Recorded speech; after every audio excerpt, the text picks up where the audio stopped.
O Supremo é para julgar casos excepcionais. Garantir o funcionamento da Constituição. O Supremo Tribunal Federal, ele julga as instâncias. Fiscaliza as leis para a instância, a última, né? Ele analisa como última instância algum... Afinal, que corte é essa? O STF manteve hoje a condenação dos policiais militares que participaram do chamado Massacre do Carandiru em 1992. O ministro Luiz Roberto Barroso, do Supremo Tribunal Federal, manteve a condenação de policiais militares pelo Massacre do Carandiru, que ocorreu no antigo presídio de São Paulo em outubro de 1992. 1º de agosto de 2022. Quase 30 anos depois do massacre do Carandiru, o ministro do STF, Luiz Roberto Barroso, relator no caso, mantém a condenação de policiais militares que participaram em outubro de 1992 da ação que resultou na morte de 111 presos. Os júris originais já haviam decidido, entre 2013 e 2014, pela condenação de 73 policiais com penas entre 48 e 624 anos de prisão. A defesa dos policiais recorreu e, em 2016, a condenação foi suspensa no Tribunal de Justiça de São Paulo. Já em 2021, a condenação foi restabelecida a partir de recurso do Ministério Público ao STJ, o Superior Tribunal de Justiça. Advogados dos policiais recorreram novamente, agora ao STF, na tentativa de derrubar a decisão do STJ. Mas Luiz Roberto Barroso negou o pedido. A história, no entanto, não acaba aí. Em dezembro de 2022, em um de seus últimos atos na presidência da República, Jair Bolsonaro incluiu em indulto de Natal os policiais condenados pelo massacre do Carandiru. A ministra do STF, Rosa Weber, hoje aposentada, emitiu decisão liminar cancelando essa inclusão por considerar o ato incompatível com as recomendações da Comissão Interamericana de Direitos Humanos. Apesar da liminar, ou seja, da decisão de urgência cautelar, o mérito do indulto seguiu em julgamento no Tribunal de Justiça de São Paulo, que o considerou constitucional. Enquanto a questão segue aguardando a decisão em última instância do STF, os envolvidos seguem em liberdade, alguns já falecidos, e o crime corre o risco de prescrever. Até aqui, no podcast, a gente veio falando do papel do Supremo como corte constitucional, como guardião da Constituição em suas competências originárias, ou seja, naqueles casos que se iniciam no próprio STF. É o que se chama de controle concentrado de constitucionalidade, como explica a professora Marjorie Marona, da Unirio. Ele pode avaliar a constitucionalidade das leis, dos atos normativos em geral, atuando a partir de um conjunto de ações que se iniciam ali no STF e que vão observar abstratamente o conteúdo das leis e daqueles atos que são proferidos pelo Executivo, né? E aí a gente está se referindo a uma série de mecanismos institucionais que estão à disposição, de novo, de um rol extenso de atores, né, que podem, diante do STF, questioná-lo sobre a constitucionalidade das leis e dos atos normativos. Então, a gente está falando da ação direta de inconstitucionalidade, da ação direta de constitucionalidade, da arguição de descumprimento de preceito fundamental, né, da ação direta de constitucionalidade por omissão, né? Então, a gente tem, veja bem, essa via, né, de controle que a gente chama de concentrado. Mas o Supremo atua também como corte recursal, ou seja, analisando decisões tomadas em instâncias inferiores da justiça brasileira. Os recursos que chegam ao STF são de dois tipos. A Constituição de 1988 define como competência do Supremo o julgamento em recurso ordinário de alguns tipos de instrumentos, como o habeas corpus, por exemplo, quando a decisão é denegatória. Já os recursos extraordinários dizem respeito a decisões em que se alegue encaminhamento contrário à Constituição. Ou seja, também no nível recursal, o STF exerce o papel de guardião da Constituição. Então, existe um outro mecanismo, que é o recurso extraordinário, que possibilita aqueles litigantes mais corriqueiros, você, né, que a gente possa levar um determinado processo, uma determinada questão, até o Supremo Tribunal Constitucional, desde que, por meio de recurso, né, desde que a gente mostre alguma ligação entre aquilo que está sendo discutido no caso particular, né, e algum aspecto da Constituição. A questão, alerta a professora Marjorie Marona, é a diversidade de aspectos abrangidos pela Constituição brasileira, que foi construída e aprovada no momento de transição da ditadura militar para o regime democrático no país. Nós temos uma Constituição, né, que abarca um sem número de questões. Veja bem, virtualmente, quase tudo no Brasil, se não tudo, pode ser questionado à luz da Constituição. O constituinte brasileiro, né, e é bastante comum que isso aconteça, eu devo dizer, tá, principalmente em regimes que estão transitando de um momento autoritário para um momento democrático. Quando você não tem muita clareza sobre como vai ser o cenário posterior ao momento de transição, é muito comum que você empodere muito os tribunais constitucionais, né, para tentar garantir maiores chances de estabilidade da competição política e eleitoral que deve se estabelecer pós processo de democratização. Mas o fato é que o que a gente teve aqui no Brasil foi uma Constituição que sai daquele processo de redemocratização, né, com um judiciário muito empoderado, muito independente, né, mas, ao mesmo tempo, com uma Constituição que sai com um conteúdo muito abrangente, né, tanto em termos de políticas públicas, quer dizer, uma Constituição que vai trazer como efeito e como consequência o fato de que qualquer atuação do Executivo em termos de construção de políticas públicas pode ser revista constitucionalmente, e aí isso detona uma dinâmica entre os poderes de acionamento muito usual do Supremo Tribunal Federal para rever determinada agenda dos executivos, né? Mas também vai possibilitar que individualmente a gente possa questionar, né, uma série de direitos sociais aí que estão colocados, né? E também uma Constituição que trabalha com a dinâmica política em si, que vai regular diversos dos conflitos políticos mais propriamente, né? Em resumo, o que eu quero dizer é, a gente tem um desenho constitucional que faz com que o STF tenha a sua... Que ele possa ser acionado por públicos muito amplos, com interesses muito amplos, né? O que faz com que muitas vezes a gente tenha, de fato, casos que nós poderíamos considerar como casos que não parecem ser aqueles casos mais ortodoxos, né, para estarem sob escrutínio do Supremo Tribunal Federal, mas que lá chegam por via de recurso, né, e que podem sugar muita energia e muito esforço do Supremo Tribunal Federal.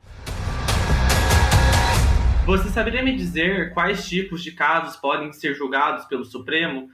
Ou seja, quem pode acionar o Supremo? Qualquer um pode entrar lá? Qual o tema que normalmente o Supremo julga? Você saberia me dizer? O Supremo é a instância máxima da justiça brasileira, né? Uhum. O Supremo pode julgar todo tipo de caso, desde que ele seja um recurso que tenha uma infringência à Constituição Federal, né? Olha, o Supremo no Brasil, ele é um caso, na minha opinião, sui generis, né? Na maioria das democracias no mundo, o instituto, né, o órgão correspondente ao Supremo, normalmente julga apenas causas relacionadas a matérias constitucionais, ou seja, no que diz respeito à Constituição do país, né? Aqui no Brasil, agora, muita coisa sobe, muita coisa é julgada, né, pelo Supremo, inclusive causas políticas, né?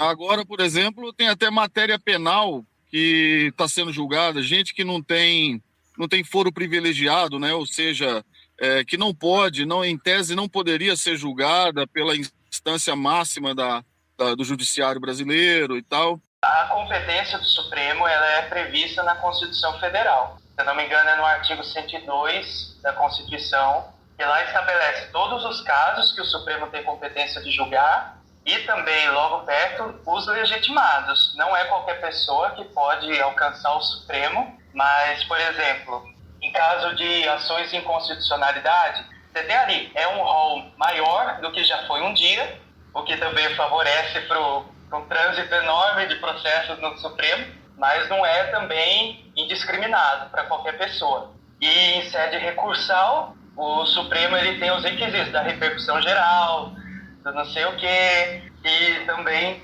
limita um pouco o acesso à Suprema Corte em sede recursal.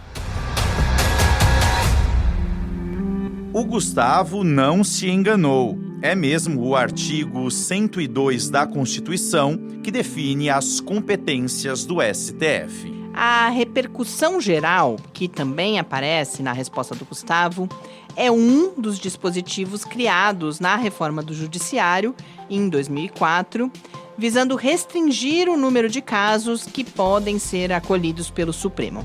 É um mecanismo para selecionar quais recursos extraordinários serão julgados, que determina a necessidade do caso ter relevância social, econômica, política ou jurídica que ultrapasse os interesses das partes envolvidas. Mas, mesmo assim, em termos quantitativos, são os recursos que, de longe, formam a maior fatia dos processos que chegam ao Supremo. Em 2012, a Escola de Direito do Rio de Janeiro, da Fundação Getúlio Vargas, conhecida como FGV Rio, publicou o primeiro relatório de um estudo chamado de Supremo em Números, coordenado por Joaquim Falcão e Pablo Cerdeira. Os dados mostram que dos 1,2 milhão de processos que chegaram ao Supremo Tribunal Federal entre 1988 e 2009, só 0,5% tratam do controle de constitucionalidade e 91,7% são recursais.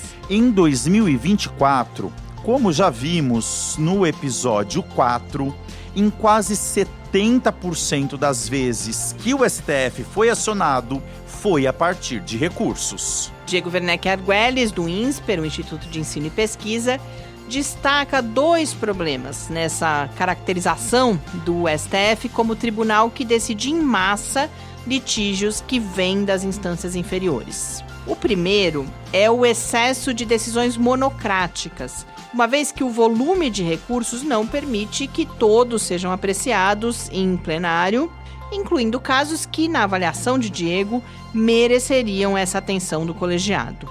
Ele classifica a grande delegação de poderes para os ministros individualmente como uma deturpação no funcionamento do tribunal. Por que é uma deturpação? Em tese, não é um problema você delegar poder ao ministro individual para filtrar casos muito absurdos ou que sejam só de reafirmação da jurisprudência, para ele proteger o tempo dos colegiados para decidir as questões importantes, é verdade. Mas foi esse mesmo mecanismo que gerou um crescimento patológico de decisões que não eram só de filtragem, eram decisões individuais sobre temas que deveriam ser decididos pelo plenário. Diego Arguelles também aponta que outro caminho trilhado é a votação no plenário virtual, assíncrono, o que, na avaliação do especialista, é um problema pela dificuldade de a opinião pública acompanhar o que acontece no Supremo. Aí o tribunal agora consegue decidir algumas milhares de casos, não no plenário síncrono, mas nessa plataforma virtual em que os ministros só fazem upload dos seus votos. É um instrumento importante, mas é importante que o tribunal não se iluda e nos iluda dizendo que é a mesma coisa, né? Porque os ministros não estão interagindo em tempo real, como acontece no plenário virtual, no plenário físico, no plenário síncrono. E mais ainda, é muito mais difícil para a opinião pública acompanhar o que está acontecendo. Um tribunal que decide, como foi o caso do Supremo em 2023, 17 mil processos colegiadamente, nas turmas, no plenário virtual, no plenário síncrono, é um tribunal que é muito difícil de você acompanhar o que está acontecendo. É um tribunal em que muita coisa pode voar abaixo do radar. Um tribunal que decide 100 casos por ano é um tribunal em que o escrutínio público é mais facilitado. Então, acho que é como se as decisões do Supremo tivessem nessa cortina de fumaça de dezenas de milhares de decisões, que é mais difícil para a imprensa, para a opinião pública, para a comunidade jurídica acompanhar o que está acontecendo e criticar, se for o caso. Heloísa Machado de Almeida, professora e pesquisadora na Escola de Direito da FGV em São Paulo e coordenadora do Grupo de Pesquisa Supremo em Pauta, aponta, em contraponto, um aspecto que torna a competência recursal do STF muito importante, ainda que seja desejável o aprimoramento de filtros ao grande volume de casos que chegam até a corte. Eu acredito que se o tribunal tivesse filtros mais eficientes, ele poderia seguir sendo um tribunal recursal, né? E escolhendo alguns casos. Por quê? É importante manter a competência recursal do Supremo Tribunal Federal para algumas interpretações. Porque nós temos um acesso, uma legitimidade restrita para o manejo das ações diretas de constitucionalidade. E há casos que não são de interesse desses legitimados que cheguem ao Supremo Tribunal Federal. E aí eles se tornam relevantes a partir justamente da questão constitucional veiculada num caso concreto que chega ao Supremo através de recursos. Veja, a gente está falando, por exemplo, da descriminalização do porte de drogas para consumo pessoal, a gente está falando do caso da clivagem racial nas abordagens policiais, a gente está falando da discriminação de pessoas trans no uso de banheiros, a gente está falando de uma série de casos que chegam via recursal ao Supremo Tribunal Federal e que são relevantes. Então, em termos de quais questões constitucionais são levadas ao tribunal, é importante manter uma linha, vamos dizer assim, de acesso de questões constitucionais via recurso. Ainda que, claro, existam filtros objetivos, claros e eficientes para que o tribunal separe quais são casos relevantes e dos quais não são. O Supremo Tribunal Federal discute neste momento uma proposta de alteração à lei do marco temporal, aquela que trata da demarcação de terras indígenas. O Supremo Tribunal Federal inicia hoje uma série de audiências para tentar um acordo que possa encerrar a disputa sobre o marco temporal das terras indígenas. E o Supremo Tribunal Federal decidiu hoje que a tese do marco temporal à demarcação de terras indígenas é inconstitucional. O ano de 2023 foi marcado por mais um desses casos relevantes que chegam à Suprema Corte pela via recursal. O chamado marco temporal para a demarcação de terras indígenas, declarado inconstitucional pelo STF no dia 21 de setembro daquele ano.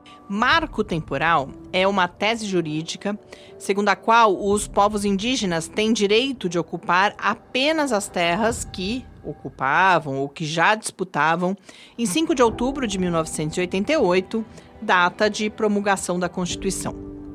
A teoria contrária ao marco temporal, por sua vez, considera justamente que o direito às terras indígenas é anterior à criação do Estado brasileiro, cabendo ao Estado apenas demarcá-las, declarando os seus limites territoriais. A tese do marco temporal começa a ganhar força em 2009, quando a Advocacia Geral da União a utiliza em parecer sobre a demarcação da reserva Raposa Serra do Sol, em Roraima. O caso concreto que levou o tema ao STF diz respeito à terra indígena Ibirama-Laclanhô, em Santa Catarina, criada em 1926 e ocupada pelo povo Xocleng. Disputada por agricultores, parte dessa área foi objeto de ação de reintegração de posse, iniciada pelo governo de Santa Catarina.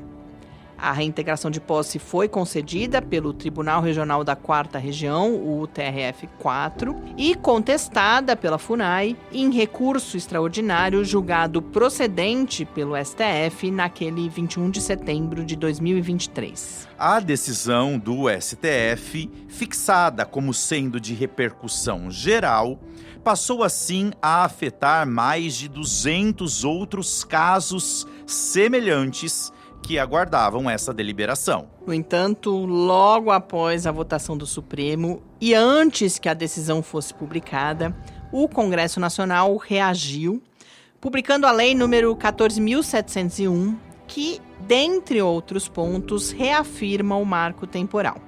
O presidente da República sancionou a lei com vetos nos pontos principais, mas os vetos foram derrubados no Congresso e a polêmica retornou ao STF em 4 ações solicitando a sua inconstitucionalidade e uma que defende a sua compatibilidade com a Constituição. O ministro Gilmar Mendes é o relator em todos esses casos. E, em 22 de abril do ano passado, suspendeu a tramitação de todas as ações judiciais relacionadas e iniciou o que chamou de um processo de conciliação, que não é reconhecido pela Associação de Povos Indígenas do Brasil. Dentre outros questionamentos, a APIB questiona a representatividade dos povos indígenas, já que ocupam apenas 6 das 24 vagas previstas na conciliação. Até o momento da gravação desse episódio, em maio de 2025, a questão da constitucionalidade do marco temporal seguia em aberto. Ao longo deste episódio, vimos o STF em decisões contrárias a policiais e ruralistas. Embora a decisão sobre o marco temporal para a demarcação das terras indígenas tenha ocorrido depois dos ataques à corte, todo o processo de julgamento também ajudou a desgastar a já surrada relação entre o STF e a base de apoio do governo Bolsonaro.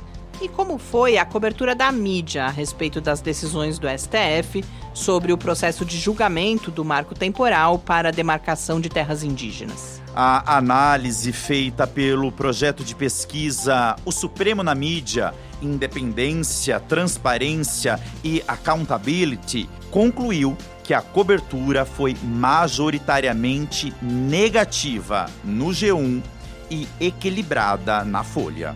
As notícias do G1 avaliadas como negativas ressaltaram as divergências internas do tribunal, os adiamentos e pedidos de vista, como nos exemplos a seguir. Pedido de vista suspende julgamento no STF sobre demarcação de terras indígenas. STF retira da pauta a continuidade do julgamento sobre marco temporal de terras indígenas. Na Folha de São Paulo, os textos, ainda que em sessões opinativas, foram mais informativos e apresentaram visões consideradas equilibradas pela equipe de pesquisa. No fechamento deste 6º episódio de Que Corte é Essa?, a professora Fabiana Lucide Oliveira, coordenadora do Núcleo de Estudos em Direito, Justiça e Sociedade, NEDJUS, fala da cobertura midiática do STF, comentando o que é e o que não é notícia.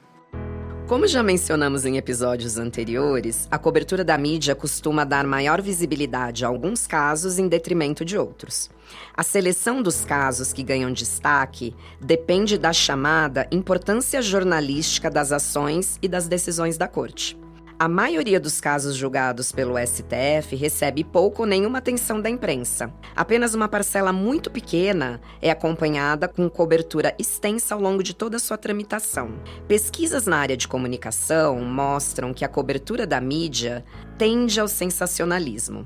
Como diz o velho adágio, se sangra é notícia. If it bleeds, it leads. Isso ocorre porque os veículos de imprensa selecionam e estruturam as notícias com o objetivo de atrair o público, o que é esperado em uma indústria que depende de audiência e principalmente de publicidade. As pesquisas mostram, portanto, que quando a atenção da mídia se volta para o Supremo, ela tende a enfatizar os conflitos.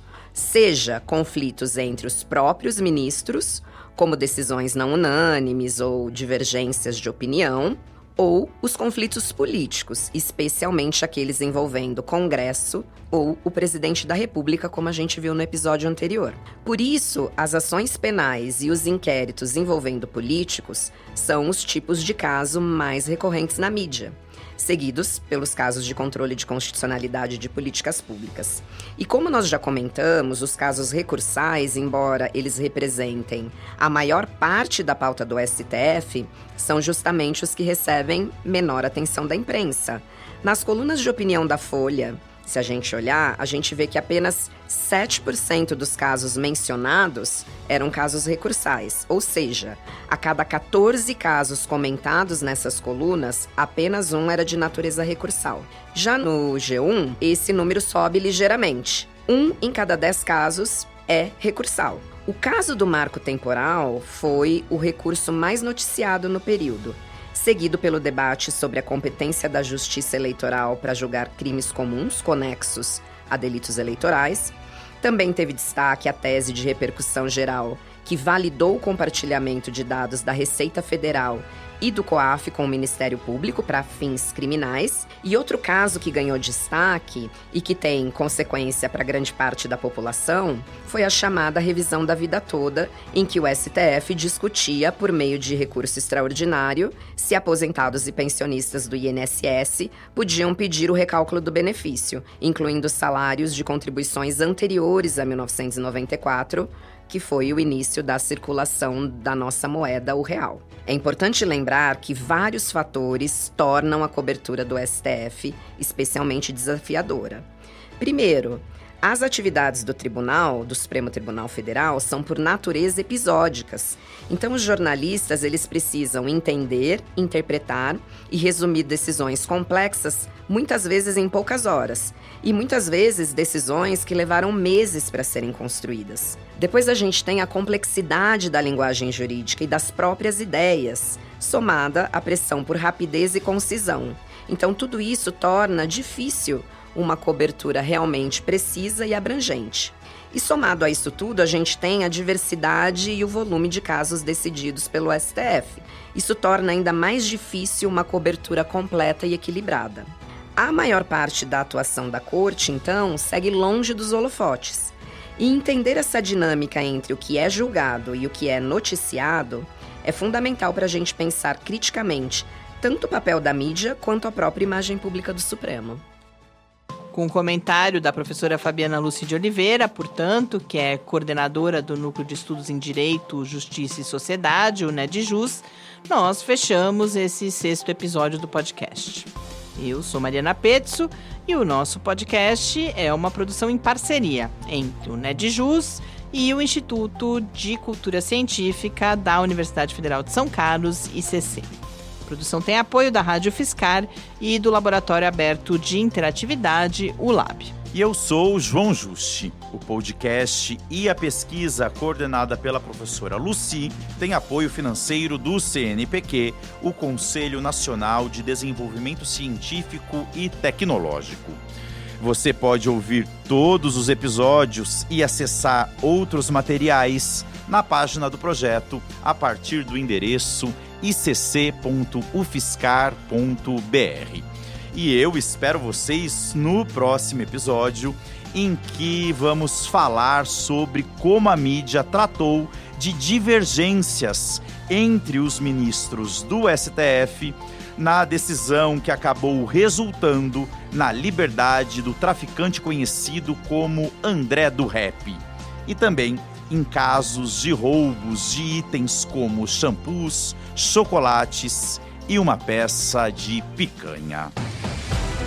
O podcast Que Corte é Essa integra os resultados do projeto de pesquisa O Supremo na Mídia, Independência, Transparência e Accountability, financiado pelo Conselho Nacional de Desenvolvimento Científico e Tecnológico, CNPq, processo número 4084/2022-1. O projeto de pesquisa tem a coordenação de Fabiana Lucide Oliveira, docente no departamento e no programa de pós-graduação em Sociologia da Universidade Federal de São Carlos. Fabiana Lucide Oliveira idealizou o podcast e seu argumento original junto com Mariana Pezzo, diretora do Instituto da Cultura Científica da UFSCar, e Tárcio Minto Fabrício, do Laboratório Aberto de Interatividade para a Disseminação do Conhecimento, o LAB. A direção-geral é de Mariana Pezzo e a coordenação acadêmica de Fabiana Lucide Oliveira. Pesquisa, roteirização e apresentação de Mariana Pezzo e João Juste, que recebeu bolsa de apoio à difusão do conhecimento do CNPq para a realização do projeto. Entrevistas com especialistas foram feitas por João Juste. Demais entrevistas foram realizadas pela equipe do projeto de pesquisa. Com bolsas de iniciação científica da FAPESP, participaram Ana Lívia Ventura Mazinelli e Felipe Silva de Campos. Gabriel Garcia Moreira e Thalita Silva Costa Bueno foram bolsistas de iniciação científica do CNPq. Compuseram a equipe também as doutorandas Desirê Ferreira Marques Ribeiro,